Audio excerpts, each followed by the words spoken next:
I want to give a few hints on programming assignment 1, part 2. So we have the assignment here. You can start with the converter runner project that you did for part 1. That's fine.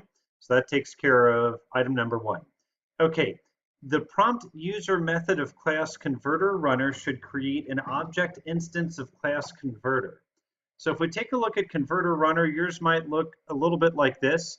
So prompt user should create an object instance. That means within this method, you should call the constructor for converter. Okay, we've talked a lot about constructor calls. This is a good chance to try that out. Okay, the prompt user method of converter runner should prompt the user for a temperature. To get this information from the user, you can use the show input dialog method of class JOptionPane.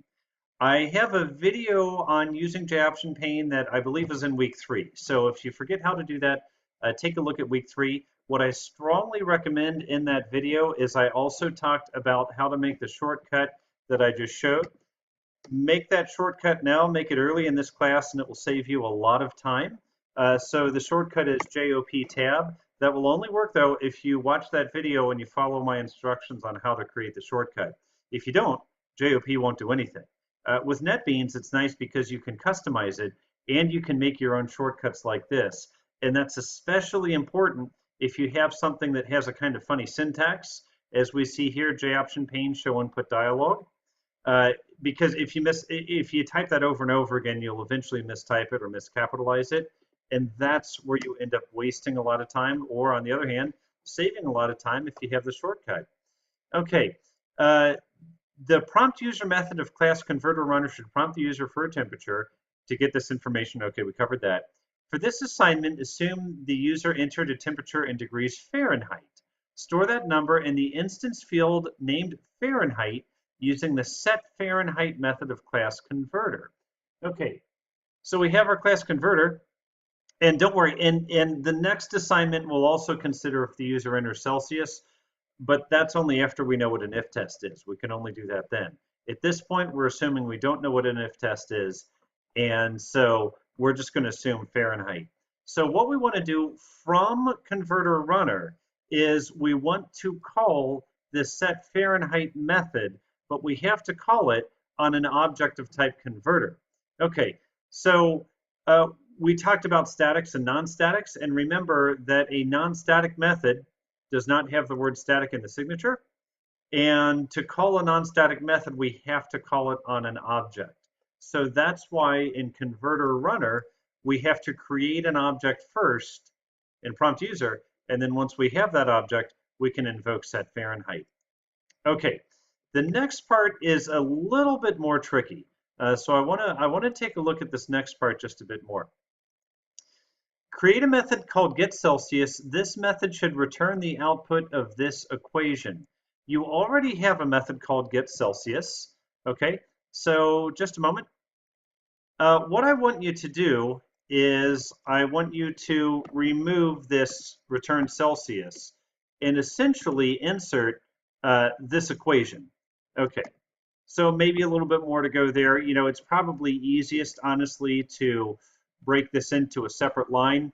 Also, we might need to fiddle with the data types just a little bit, but so essentially, you know, I want you to learn. I don't want to do the whole project for you, so I need to stop myself before I go too far. But essentially, this getCelsius method should return the result of this equation. Okay. Now, on the same note, let me undo that. Okay, on the same note, the setCelsius method, we don't need to worry about that just yet. We will worry about that in the next assignment. If you want to, though, you can get a head start on the next assignment by applying this formula in the setCelsius method, okay? Or, and that's a good idea if you want to work ahead a little bit. The other option, if you don't want to do that, is honestly just remove it. Okay, the ultimate goal here is this. When you submit this programming assignment, you should be able to, and you should, remove this Celsius attribute entirely, and the program should still compile. The reason for this, it's dangerous to represent temperature in two different variables. because what if you update the Fahrenheit variable and you forget to update the Celsius variable? Okay, then you have an inconsistent state because this thing called converter has the temperature at two different readings and only one can really be true. So what's more efficient to do in programming, instead of having two different attributes, if we can calculate one attribute based on the other, let's do that. Then we only have one place where we're storing temperature, and we don't have the risk of having two different values that mean two different things. Okay, so the ultimate goal here is to remove the Celsius attribute entirely, delete it, and then replace the get Celsius and the set Celsius methods with the equations that I've provided to you. Now it's very important. I've given you two equations. They need to go and get Celsius and set Celsius. The getter and setter for Fahrenheit, leave those alone. Those should be accessors and mutators for that Fahrenheit attribute. They don't need to do any kind of equation. When I've graded this project in the past, that's where I've seen a lot of confusion, is when people try to put the formula in here where the formula actually belongs in the getter and setter for Celsius. So that takes us to element D here. Your converter class should have one and only one attribute. I've named it Fahrenheit here. That's what I mean by that. Be in a place where you can remove that Celsius attribute and where the getter and the setter for Celsius are actually using these equations. And what they're doing is the setter method is accepting a Celsius value, converting it to Fahrenheit, and storing it in the Fahrenheit attribute. The getter method is taking Fahrenheit, converting it to Celsius, and then returning that Celsius value. So we're just taking that Fahrenheit, which we're calling kind of the truth. We're doing a calculation when we need to represent that as Celsius. Similarly, we're taking Celsius as an input, doing a calculation, converting it to Fahrenheit, and then storing it in the Fahrenheit variable.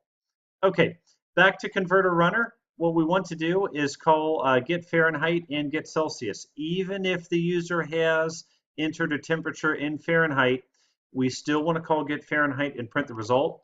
We want to make sure that nothing has changed for one. For another, eventually we're going to be able to convert Celsius to Fahrenheit. So anyway, call get Fahrenheit, call get Celsius, print the results. Essentially, that's all you need to know, except this is one little hint here that might help you, how to convert a string input to a double. That'll be helpful when you're actually prompting for the temperature. Because remember, a J-option pane is always going to return a string. Okay, but if we take a look at our converter, we'll see that our converter is actually holding these as doubles. So we need to be able to convert from string to double. And that's what this formula is that I've provided for you here. So as always, if you run into any difficulty, let me know. I'll be happy to give you a hand. That's really all there is to it. Also, just a couple other things.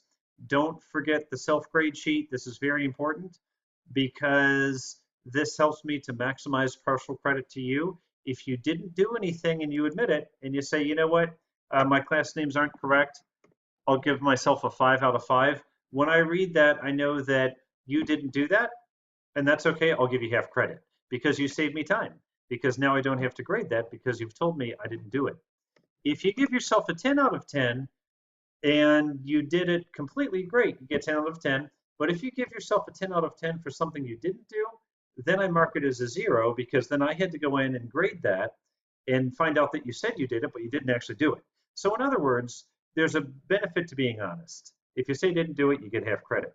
Now, if you didn't do it completely, but you made an effort, something between a 6 and a 9 is fine. So, you know, I was almost there. I'm going to give myself a 9. Now, an important note, that is not an upper limit on the grade that you'll receive. There are many times someone has gone through and given themselves a 7 out of 10, and I look and it's perfect. The work they did is perfect, so I go ahead and move it up to a 10 out of 10. So if you're honest and you give yourself an 8 out of 10 or a 9 out of 10, but honestly, I think you did it completely, I think you did a great job, I'll go ahead and award 10 points. On a similar note, you might not have completed something, you give yourself a 6 out of 10, but I think, boy, you did a lot better than that. I still can move it up to an 8 or 9. So the self-grade sheet does two major things. Number one, it's a checklist for you. Just make sure you didn't forget to do something. That's really the biggest thing. A lot of times People turn in assignments and they think they've done everything, but they missed a major item, and then they're disappointed when they get a low grade. So one is just a checklist for you.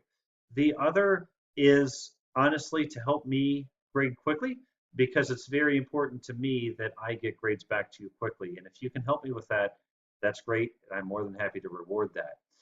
A couple other things to remember. Feedback from part one. Class names should be Pascal case, which is also sometimes called upper camel case. Variable names, method names should be camel case, like so, or lower camel case. The difference there is the first word is all lowercase. So camel case or lower camel case, first word is all lowercase. Pascal case, the first word has an uppercase first letter. Package names, make sure you're using package names, and package names should be all lowercase.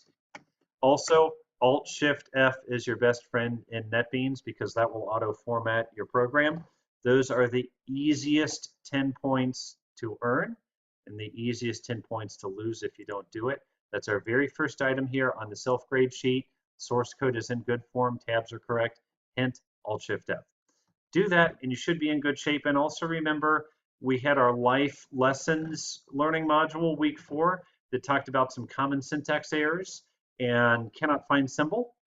This is the project where you're going to start running into those errors. So keep those videos bookmarked. You might want to come back and use them if you do come across that cannot find symbol. Of course, you're always welcome to email me, but if you want to be a bit self-sufficient, that's a good thing to look at as well. So good luck. Let me know if there's anything I can do to help you. And I look forward to grading these and giving you some more feedback. Thank you.